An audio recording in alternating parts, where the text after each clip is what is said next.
Hello everyone. एक बहुत ही दुखद खबर जो है वो आ रही है। हाई कोर्ट का डिसीजन जो स्कूल मर्जर यूपी में किया जा रहा था उससे रिलेटेड फाइनली जो है डिसीजन दे दिया गया है। पहले ये मामला जो है सुरक्षित रखा गया था और फैसला सुरक्षित था, तो ऐसा लग रहा था कि बच्चों के फेवर में ही जो है ये फैसला दिया जाएगा, क्योंकि बहुत सारे यहाँ पर पॉइंट्स थे। आरटी एक्ट से लेकर के बहुत सारे जो है यहाँ पर वैलिड पॉइंट्स थे, लेकिन पता नहीं क्या हुआ है, किस तरह से डिसीजन ले लिया गया है। और जो मर्जर है, जो स्कूलों का मर्जर किया जा रहा है, कुछ स्कूल को बंद किए जाएंगे, जो सरकारी स्कूल है इनको बंद किए जाएंगे, उसी के फेवर में ही जो है हाई कोर्ट ने भी अपना डिसीजन दे दिया है। जब हमने सुना तो हमें भी झटका लगा कि ऐसा कैसे, क्योंकि जब से हमने ये मर्जर वाली बात सुनी थी तो देखो ये चीज होने से ना जो गरीब बच्चे हैं ना उनको झटका लगा है, क्योंकि वो उस स्कूल में सामने होने की वजह से पढ़ने को जा रहे थे। पैसा रहता तो जाहिर सी बात है उनके भी माँ बाप जो है प्राइवेट में ही पढ़ाते, लेकिन वो स्कूल होने की वजह से उनके अंदर एक इच्छा, जो शिक्षा, एक एजुकेशन है, उसका एक जो उम्मीद है या रास्ता जो है वो खुला हुआ था। आपने वो स्कूल बंद कर दिया तो अब वो बच्चे कहाँ से एजुकेशन लेंगे? प्राइवेट में जा नहीं सकते हैं, अब सरकारी स्कूल उनको दूर मिलेगा तो क्या वो जाएंगे?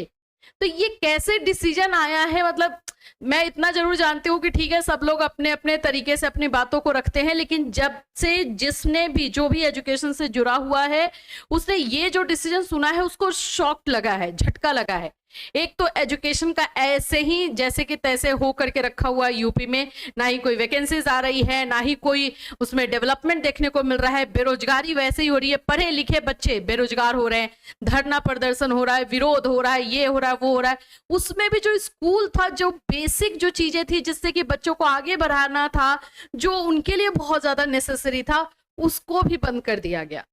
मैं बता नहीं सकती, मे भी मेरे कुछ ऐसे शब्द होंगे जो कि गलत निकल जाए या जो भी निकल जाए, लेकिन अंदर से बहुत ज्यादा गुस्सा है इस चीज को लेकर के कि भाई फिर हमारा वो आरटी किस लिए रखा गया है? राइट टू एजुकेशन जो बना है स्टूडेंट्स के लिए, बच्चों के लिए बना है ना। तो एक ही स्कूल में 50 से कम 50 बच्चे हैं, उसको आप बंद कर देंगे तो 50 कहाँ जाएंगे? फिर क्या काम है इतना टैक्स लेने का, इतना ये सब लेने का, जब वही आप नहीं चला पा रहे हो जो कि मेन बेसिक है। आज एजुकेशन जो है फंडामेंटल राइट्स बन गया है और उस फंडामेंटल राइट को आप छीन रहे हो, तो ये कैसे हो पाएगा? मेरे पास कोई शब्द नहीं है। और ये जब इंफॉर्मेशन आया तब से हम लोग एकदम शॉक्ड हैं। कोर्ट ऑर्डर अभी नहीं आया हुआ है, कोर्ट ऑर्डर आएगा तो उसको तो डेफिनेटली हम लोग भी पढ़ेंगे आखिर में क्या हुआ। वो आपको याद हो तो हमने भी 2 से 3 दिन पहले ये इंफॉर्मेशन दी थी कि सीतापुर के 51 बच्चे जो है इसके लिए खड़े हुए अपने एजुकेशन के लिए। देखो अभी तक ना नौकरी के लिए आप लोग लड़ाई कर ही रहे थे, रिजल्ट निकालने के लिए बीएड, डीएलएड, सीटेट इन सभी का लड़ाई करते। अब वो छोटे बच्चे भी लड़ेंगे जो क्लास 1 to 5 में पढ़ने जाने वाले हैं, वो भी लड़ाई करेंगे। उन लोगों को भी लड़ना होगा एजुकेशन के लिए। क्या टाइम आ रहा है, समझ में नहीं आ रहा है कि भाई आखिर में हम सब जानते हैं कि हमारी सोसाइटी में जो भी चेंजेस आना है, जो भी पॉजिटिविटी आनी है एजुकेशन की वजह से आनी है, और फिर इस तरह से चीजें हो रही हैं।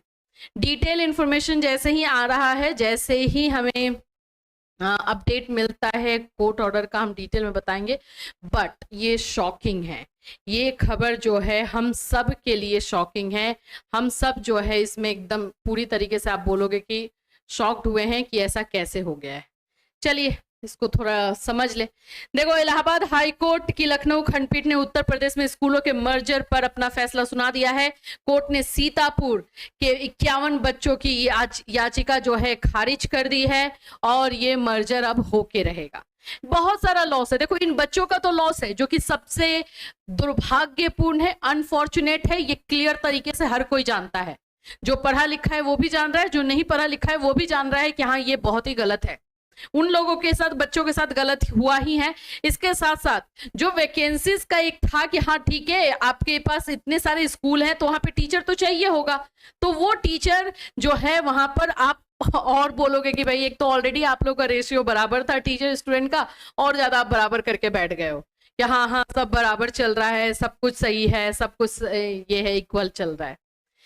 ये क्वेश्चन नहीं उठाया जा रहा है कि आखिर में वहां पे उस स्कूल में सिर्फ 50 बच्चे क्यों हैं, सिर्फ 50 स्टूडेंट्स क्यों हैं, क्या वहां पे बच्चे नहीं हैं?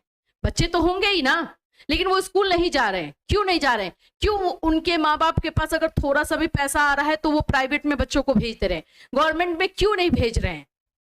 ये समझना चाहिए, ये क्वेश्चन उठाना चाहिए। इस क्वेश्चन, ये एक प्रॉब्लम है एक्चुअली में, ये क्वेश्चन अभी सिर्फ नहीं बना हुआ है, ये प्रॉब्लम है कि आखिर में बच्चे वहां क्यों नहीं जा रहे हैं, क्यों माँ बाप के पास थोड़ा सा भी पैसा आ रहा है तो बच्चों को प्राइवेट में पढ़ा रहा है, क्यों गवर्नमेंट में नहीं भेजना चाह रहा है?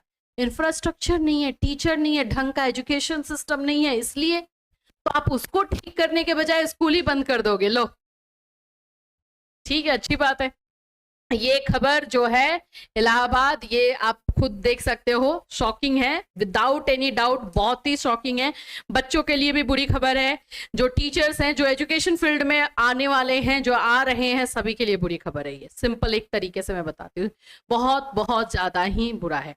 और चलो कॉलेज और ये यूनिवर्सिटीज, इन सभी का विलय समझ में आ रहा था, स्कूल्स को आप हटा रहे हो। छोटे बच्चे क्लास 1 में उनको पढ़ना है, वो उतने दूर जा पाएंगे? उनके माँ बाप तो बोलेंगे छोड़ दो, मत ही पढ़ो, रहने दो, पढ़ के भी क्या फायदा हो रहा है, कौन सी नौकरी लग जा रही है।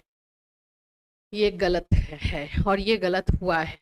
ठीक है, अभी बस इतना ही, ये अभी इतना ही रखते हैं।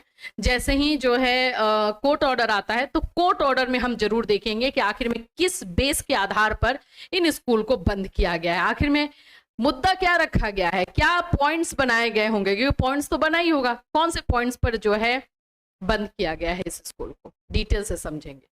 फिर मिलूंगी, टिल देन टेक केयर।